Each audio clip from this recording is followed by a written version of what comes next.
Uncle Sajid का मेरी माँ से क्या रिश्ता था मुझे इस वक्त बिल्कुल समझ नहीं थी। बस वो आते और मेरी माँ उन्हें कमरे में लेकर जाती और फिर वो सारी रात अम्मी के कमरे में ही रहते और सुबह सवेरे निकल जाते। शायद इसलिए मुझे उनका आना अच्छा नहीं लगता था, क्योंकि मुझे वो जब हमारे घर आते तो मुझे अकेले दूसरे कमरे में सोना पड़ता था और मुझे अकेले सोते हुए खौफ आता था।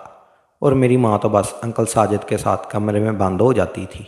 ऐसे ही एक रात थी जब मुझे अम्मा की आवाज़ आई। वो अंकल साजिद को बोल रही थी कि जल्दी आओ, मुझे नींद आ रही है। ये सुनकर मैं खौफ ज़्यादा हो गई, यानी कि आज फिर अंकल साजिद आने वाले थे और आज फिर मुझे अकेले सोना था। अचानक से मेरे जहन में ख्याल आया और मैंने सोचा क्यों ना मैं बेड के नीचे छुप जाती हूँ और बेड के नीचे ही सो जाती हूँ। मेरी माँ और अंकल साजिद को पता ही नहीं चलेगा कि कमरे में मैं मौजूद हूँ। अम्मी का जो बेड था वो थोड़ा ऊंचा था, इस वजह से मेरे लिए नीचे छुपने की अच्छी खासी गुंजाइश मौजूद थी।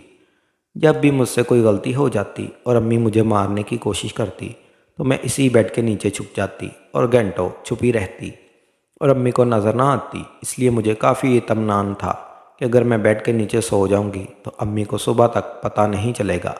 वो यही समझती रहेंगी कि मैं दूसरे कमरे में सो रही हूँ। अम्मी मुझे दूसरे कमरे में लेकर आई और मुझे सोने का कहा। मैं सोने की अदाकारी करते हुए आंखें बंद करने लगी। अम्मी को जब तसल्ली हो गई कि मैं सो गई हूँ तो वो कमरे से बाहर निकल गई और मैंने देखा कि वो घर के अंदर दाखिली दरवाजे के पास खड़ी थी। शायद अंकल साजिद का इंतज़ार कर रही थी। मैं जल्दी से जाकर बेड के नीचे छुप गई। मेरा दिल तेज़ी से धड़क रहा था। अगर अम्मी को पता चल गया तो मेरी खैर नहीं, लेकिन मैंने अब सोच लिया था कि जब भी अंकल साजिद घर आएंगे तो मैं बेड के नीचे छुप जाया करूँगी। थोड़ी देर बाद कमरे का दरवाज़ा खुला और अंकल साजिद और मेरी अम्मी हंसी के कमरे के फ़ज़ा में गूंज थी। मेरा दिल किसी बेलगाम घोड़े की मानंद इस वक्त दौड़ने लगा था। ऐसा लग रहा था कि मेरा दिल सीने से फिसला तो बाहर आ जाएगा। थोड़ी ही देर बाद कमरे का दरवाज़ा बंद हुआ और इन दोनों की बातों की आवाज़ें मुझे सुनाई दी। वो क्या बातें कर रहे थे मुझे समझ नहीं आया। हल्की सी सरगोशी थी। मेरी माँ की चूड़ियों की खनक मुझे सुनाई दे रही थी और अंकल साजिद की सांसों की आवाज़ आ रही थी। अब उनके माँ बहन मुकम्मल खामोशी थी। ना जाने वो क्या कर रहे थे। मैं सोच में पड़ी थी। मैं यहाँ सोने के लिए छुपी थी, लेकिन पता नहीं क्यों मुझे नींद नहीं आ रही थी। अभी तक कमरे की लाइट ऑन थी। मुझे तजस्सुस होने लगा कि इतनी खामोशी क्यों हो गई। वो लोग अगर बातें नहीं कर रहे हैं तो फिर क्या कर रहे हैं। मैंने सोचा मैं थोड़ा सा सर ऊपर उठा के बेड की दूसरी जानब से देखती हूँ कि वो दोनों क्या कर रहे हैं। बहुत हिम्मत की मैं बेड के उस कोने पर गई जहाँ मुझे अंदाज़ा था कि वो दोनों मुझे नहीं देख सकते। मैंने थोड़ा सा सर ऊंचा करके उनको देखना चाहा तो मुझे कुछ समझ नहीं आया कि वो दोनों क्या कर रहे हैं, लेकिन जो भी कर रहे थे शायद गलती कर रहे थे। मेरे छोटे से दिमाग में ये बात सबसे पहले आई थी। मैं एक बार फिर से बेड के नीचे छुप गई, लेकिन अजीब सी कशिश थी जो मुझे इस मंज़र में महसूस हो रही थी और मेरा दिल कर रहा था कि मैं इस मंज़र को दोबारा देखूं और दोबारा से सर उठा के अपनी अम्मी और अंकल साजिद को देखना चाहा, जो इस वक्त गैर हालत में मौजूद थे। तजस्सुस के मारे मुझसे रहा नहीं गया और मैंने एक बार फिर से उनको देखने की कोशिश की तो देखती रह गई। वो सामने का मंज़र जो था मुझे समझ नहीं आ रहा था, लेकिन मुझे अजीब सी लज्जत ज़रूर दे रहा था। वो आपस में क्या कर रहे थे ये मेरी समझ से बाहर था, लेकिन जो कर रहे थे वो देखकर मुझे लज्जत महसूस हो रही थी। शायद मेरी उम्र ऐसी थी कि मेरे अंदर हार्मोन्स की तब्दीली वाक़या हो रही थी, इसलिए मुझे सब अच्छा लग रहा था। थोड़ी देर बाद कमरे की लाइट ऑफ हो गई और उसके बाद कोई आवाज़ नहीं आई, सिर्फ बेड के बार बार हिलने की आवाज़ें आ रही थी। और जब तक मैं जागती रही मुझे बेड के हिलने की आवाज़ सुनाई देती रही और फिर 10 साल की तो थी मैं, नींद के गोश में चली गई। सुबह मेरी आँख खुली तो अम्मी ने पूरे घर में मेरी तलाशी करती हुई चीखती जा रही थी और मैं इन्हें नहीं मिली। यकीनन उन्होंने मेरे कमरे में झांका था और वहाँ नहीं मिली, इसलिए वो परेशान होकर मेरा नाम ज़ोर ज़ोर से पुकार रही थी। मैं भी चालाकी से फिरती से काम लेते हुए तेज़ी से बेड के नीचे से निकली और देखा कि अम्मी की पुश्त मेरी तरफ थी और मैं फ़ौरन अपने कमरे में चली गई। थोड़ी देर बाद अम्मी ने फिर मुझे पुकारा और ढूंढने की कोशिश की तो मैं उनके सामने आ गई और उनसे कहा मैं वाशरूम में थी। अम्मी ने कहा मैं तुम्हें वाशरूम में ढूंढा था, तुम तो वहाँ पर नहीं थी। मुझसे झूठ क्यों बोलती हो। खैर जैसे तैसे मैं उनको यकीन दिलाया। मैं छोटी सी उम्र में ही झूठ बोलने में माहिर हो चुकी थी।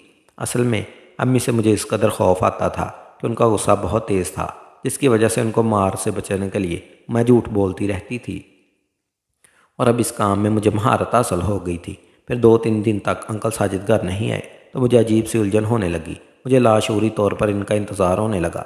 शायद मेरा दिल इस मंज़र को दोबारा से देखने को कर रहा था जो इस रात मैंने छुप कर देखा था।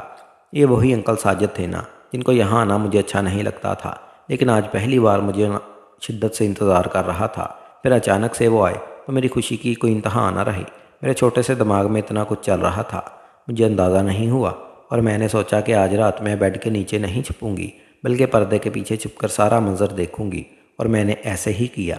मैं उनके कमरे में जाने से पहले मैं पर्दे के पीछे छुप गई। अपनी जगह मैंने तकिया पहले ही रख दिया था और उसके ऊपर कंबल ओढ़ दिया था।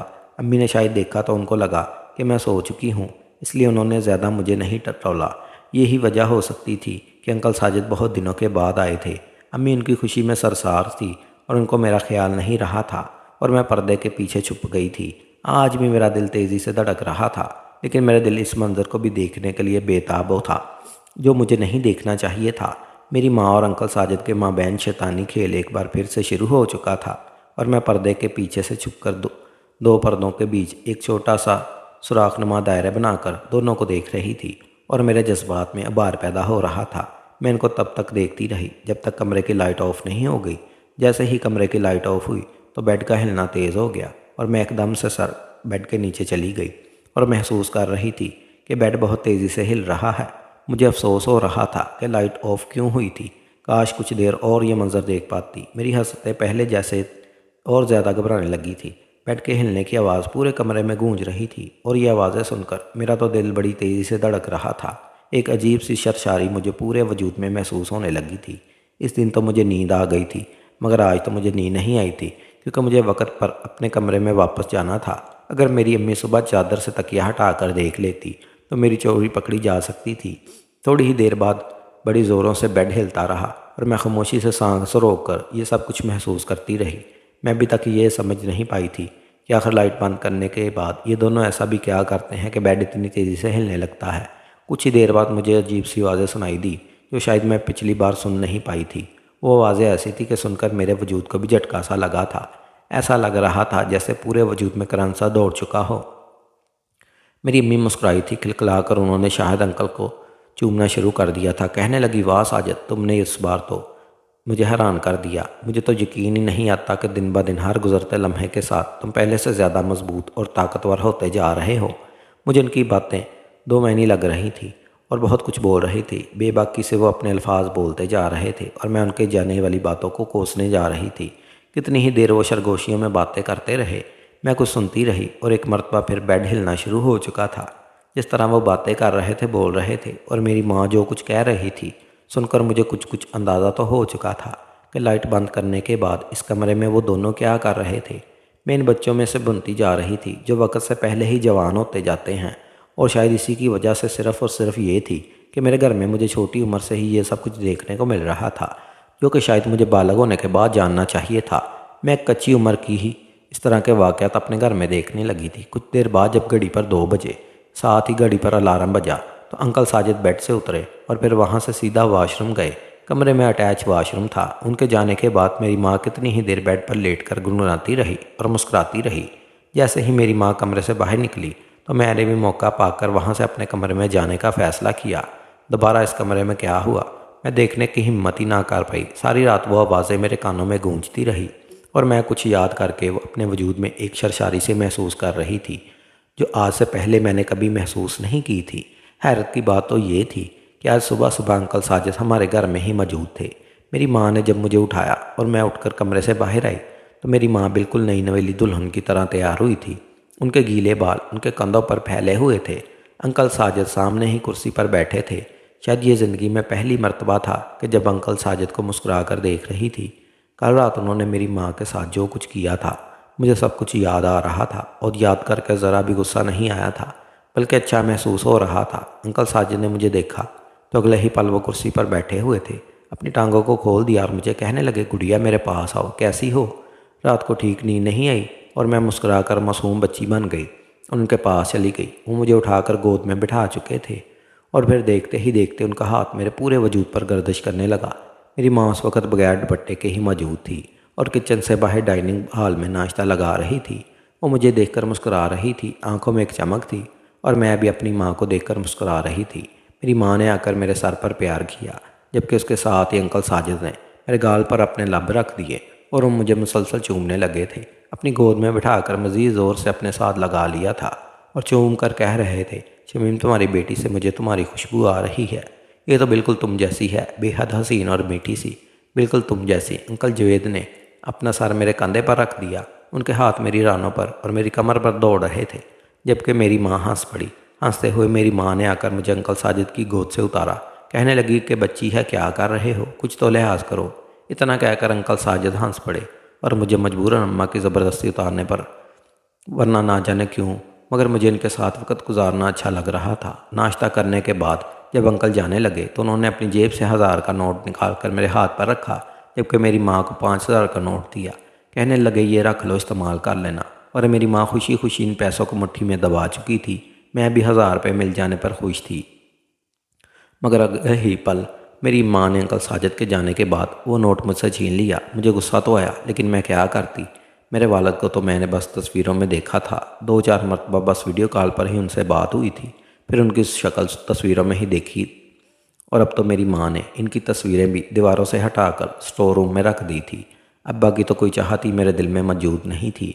अगर कॉल करते भी तो सिर्फ अम्मा से ही बात करते। मुझसे अगर वो बात करने का कह भी देते तो मैं इनकार कर देती, वहाँ से चली जाती। शुरू शुरू में जब मैं अब्बा से बात करते हुए इनकार करती और रोने लगती तो माँ मुझे यही कहती कि अरे पागल, तुम्हारी वजह से ही तो तुम्हारे अब्बा इतने दूर गए हैं, ताकि अच्छा कमा सके, तुम्हारे लिए खिलौने ला सके, और तुम इनसे बात ही नहीं करती। मैं भी रोते हुए अब्बा से बात कर लिया करती थी, पर अंकल साजिद भी वहीं पर जाया करते और अब्बा जान से कहते कि तुम मेरे घर की जिम्मेदारी अच्छे से उठा रहे हो ना। तो अंकल साजिद कहते कि हाँ, फ़िक्र मत करो, भाभी मुझे जो कहती हैं उनकी बात पूरी करने से पहले ही मान लेता हूँ। इस बात पर अम्मा को कमर पर चुट्टी भी काट दिया करते थे। इस वक्त तो ये सब कुछ मुझे खेल सा लगता था, लेकिन जैसे जैसे मेरी उम्र बढ़ने लगी और मैं समझदार होने लगी, स्कूल में जब सहेलियाँ बनाने लगी, उनसे बात करती, वो मुझे अपने घर के बारे में बताती और मैं अपने घर के बारे में बताती कि घर में मेरी अम्मा है और अंकल साजिद हैं जो अक्सर हमारे घर आते रहते हैं। तो मेरी सहेलियों का सबसे पहले सवाल यही होता था कि अंकल साजिद कौन है, तुम्हारे चाचू हैं या मामू या फिर ताया। आज तक कोई रिश्ता अंकल साजिद का मुझे बताया ही नहीं गया था। कम से कम वो ना ही मेरे मामू थे और ना चाचू। वो तो मेरी अम्मी के साथ जिस तरह का तल्लक रखते थे मैं किसी को बता नहीं सकती थी। धीरे धीरे मुझे अपने घर का माहौल और अपनी अम्मी की आदत बुरी लगने लगी, लेकिन मैं चाहकर भी अपनी माँ को बोल नहीं सकती थी। आप जो कर रही हैं वो गलत है, ऐसा करना बंद कर दें। मेरी उम्र अब 14 बरस हो चुकी थी और उस वक़्त से पहले ही मैं जवान होने लगी थी। मेरी माँ एक सेहतमंद औरत थी और यही वजह थी कि उसकी उम्र में मेरे जिस्म पर भी गोश्त चढ़ने लगा था।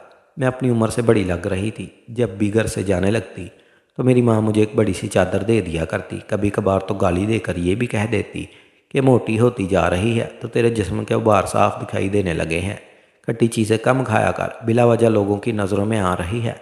तो वो अंकल साजिद जब घर आए तो दुपट्टा करके बाहर आया कर, ऐसे ही बाहर निकल आती है। मैंने अम्मा की सारी बातें सुन ली और उन पर अमल भी किया। अंकल साजिद जब भी आते थे और अभी भी कमरे में बंद होकर मेरी माँ के साथ वक्त गुजारते थे। कभी कभार जज्बात के हाथों में मजबूर हो जाती या फिर कमरे में क्या चल रहा है ये देखने को जी चाहता तो मैं दरवाजे से कान लगा लिया करती। अंदर से आने वाली आवाज़ें मुझे साफ सुनाई दिया करती थी और जैसे ही मुझे लगता कि कमरे से बाहर आने लगा है तो मैं झट से हटकर अपने कमरे में आ जाती। जैसे जैसे मैं बड़ी हो रही थी अंकल साजिद की नज़र अब मुझ पर भी पड़ने लगी थी। वो मुझे गलत नज़रों से देखने लगे थे, बिल्कुल वैसे ही जैसे वो अम्मा को देखा करते थे। मुझे ये सब कुछ अच्छा नहीं लगता था। एक रोज़ मैंने सोचा कि ये सब कुछ तभी ठीक हो सकता है अगर अब्बा वापस आ जाएं। इतने साल गुजर चुके हैं, वो दुबई में है, अगर पाकिस्तान आ जाए तो हो सकता है मेरी माँ भी सुधर जाए और वो भी सारी ज़रूरत अब्बा ही पूरी करने लगे जो अंकल साजिद करते आ रहे हैं। मेरा तो मन अब माँ से भी भरने लगा था। एक नफ़रत सी थी जो मेरे दिल में उनके लिए आने लगी थी। एक रोज़ मेरी माँ बिला वजह ही मुझे डांटने लगी और मुझे मारने तक आ गई तो मैंने गुस्से से कहा, अब्बा को कॉल करके सब कुछ बता दूंगी। मेरी अम्मी छुट्टियाँ पकड़ कर बोली, क्या बताएगी अब्बा को, क्या बताएगी, जल्दी बता। माँ धमकियाँ देती। मैं उसके कदर गुस्से में थी कि गुस्से में कहने लगी, हाँ सब कुछ बताऊंगी, जो कुछ आप अंदर कमरे में अंकल साजिद के साथ करती हैं मैं सब कुछ जान चुकी हूँ। एक लफ्ज़ अब्बा को बताऊंगी ताकि वो पाकिस्तान वापस आ जाएं और इस अंकल के साथ सबक सिखाएं। इतना सुनना था कि मेरी माँ ने मुझे मार मार कर लहू लहान कर दिया। मेरे पास जो एक मोबाइल मौजूद था वो भी मुझसे लेकर तोड़ दिया। कहने लगी कि तेरा बाप तो है ही ना मर्द, क्या क्या उसने आज तक मेरे लिए सारी ज़िंदगी दूसरे मुल्क गुजार दी, वहाँ पर खुद इन गोरी मेमों के साथ रात रंगीन करता फिरता है और मेरे जज्बात का क्या। इसलिए शादी की थी कि 2 रातें साथ गुजार कर और फिर दूसरे मुल्क चला गया और मैं तरसती रहूं। उसने खुद ही अपने दोस्त को सारी जिम्मेदारी दी थी, तो अब वो जिम्मेदारियां निभा रहा है। तुझे क्या तकलीफ़ हो रही है? मेरी माँ मुझे बेहद बातें सुनाकर वहाँ से चली गई। शायद ही किसी माँ ने अपनी बेटी से इस तरह की बातें की हों जिस तरह की बातें मेरी माँ मुझसे कर गई थी। मैंने अपनी माँ से बोलना बिल्कुल ही बंद कर दिया था। बस इसी इंतज़ार में थी कि किसी तरह अब्बा से मेरा राब्ता हो जाए और मैं अब्बा को इस बारे में आगाह कर दूं कि उस रोज़ मेरी माँ बाज़ार से सौदा लेने गई हुई थी और मैं अपने कमरे में अकेली बैठी थी। मुझे क्या खबर थी कि अंकल साजिद के पास भी इस घर की फालतू चाबी मौजूद है। वो बहुत देर तक दस्तक देते रहे। मैं जानती थी कि अंकल साजिद ही होंगे, लेकिन जब दरवाज़ा ना खुला, दूसरी चाबी से दरवाज़ा खोलकर वो अंदर आ चुके थे। मैं जो अपने ही ध्यान में किचन में काम कर रही थी, एकदम से अंकल साजिद को वहाँ पर देखकर घबरा गई। मुझसे कहने लगे, तुम्हारी अम्मा कहाँ है? मैंने सख्त लहजे में कहा कि बाज़ार गई हैं सामान लेने, और आप बगैर इजाज़त घर में दाखिल क्यों हो गए? जाओ यहाँ से। लेकिन अगले ही पल बजाय दूर होने के अपने होंठों पर ज़बान फेरने लगे। कहने लगे, अच्छा क्या हो गया? अगर माँ नहीं है तो बेटी सही। जब तक माँ नहीं आती तब तक मैं बेटी से ही दिल बहला लेता हूँ। इतना कहकर वो मेरे करीब आने लगे और अगले ही पल काबिल एतराज़ हद तक वो मेरे करीब आ चुके थे। मेरे बदन को नोचने लगे। अपने सख्त हाथों से मेरे नरम जिस्म को बड़ी बेदर्दी से खींच रहे थे। जब मुझे कुछ समझ न आया, मैंने पास पड़ा गुलदान उठाकर अंकल साजिद के सर पर मारा, जिसकी वजह से वो बेहद होश हो गए। मैं मारे खौफ के चलाने लगी और किचन के कोने में जाकर बैठ गई। अंकल साजिद इतनी देर फर्श पर पड़े रहे और फिर मर गए। मैं इस कदर घबराई कि वहीं बेहोश हो गई। जब होश आया तो घर में पुलिस आई हुई थी, तफ्तीश की जा रही थी। चीखने चलाने की आवाज़ें शायद कोई पड़ोसी सुन चुका था। मेरे वालिद को इतला कर दी गई थी और मेरे वालिद भी, जो कई सालों से दुबई में थे, वो वहाँ पर दूसरी शादी कर रखी थी, मजबूरन पाकिस्तान वापस आए। मेरी माँ ने जब अपने आशिक को इस हालत में देखा तो वो पागल हो गई, रोने पीटने लगी, चीखने लगी, यहाँ तक कि मुझे मारने को भी आई कि तेरी वजह से साजिद मर गया। जबकि मैंने रोते रोते पुलिस को भी बताया कि ये शख्स मेरी इज्जत पर हमला करने वाला था और मैंने खुद को बचाते हुए इसके सर पर गुलदान दे मारा। मेरे वालिद भी बाहर से आ चुके थे। इनके पास पैसा था, मैं उनकी बेटी थी और मुझे जैसे तैसे वो इस केस से आज़ाद करवा चुके थे। जबकि मेरी माँ को जब होश आई तो वो शर्मिंदा हो गई, मेरे बाप से माफ़ी मांगने लगी, लेकिन मेरे बाप ने मेरी माँ को तलाक दे दी और घर से भी निकाल दिया। वो घर मेरे नाम कर दिया। उन्होंने एक अमीर शख्स से मेरी शादी करवा दी। मुझे साथ तो नहीं ले जा सकते थे, अलबत्ता मुझे महाना इतने पैसे भेजने लगे जिससे मैं यहीं रहकर गुजारा कर सकूं। जबकि मेरी माँ तो सारी ज़िंदगी गुनाह करने के बाद आखिर में जिस तरह मरी, खुदा ऐसी मौत किसी दुश्मन को भी ना दे। मेरी शादी 19 साल की उम्र में ही मेरे अब्बा ने ख़ानदान के एक लड़के से करवा दी थी। अब मैं अपने ससुराल में खुश हूँ, अपनी अज़दवाजी ज़िंदगी में पुरसुकून हूँ। हाँ, लोग आज भी मुझे मेरी माँ के नाम से अक्सर ताने देते हैं। ये थी नाज़रीन हमारी आज की कहानी। अगर पसंद आई हो तो कहानी को लाइक शेयर कर दीजिए और मेरे चैनल को सब्सक्राइब कर लीजिए ताकि मज़ीद इस तरह की वीडियो आपको मिलती रहे।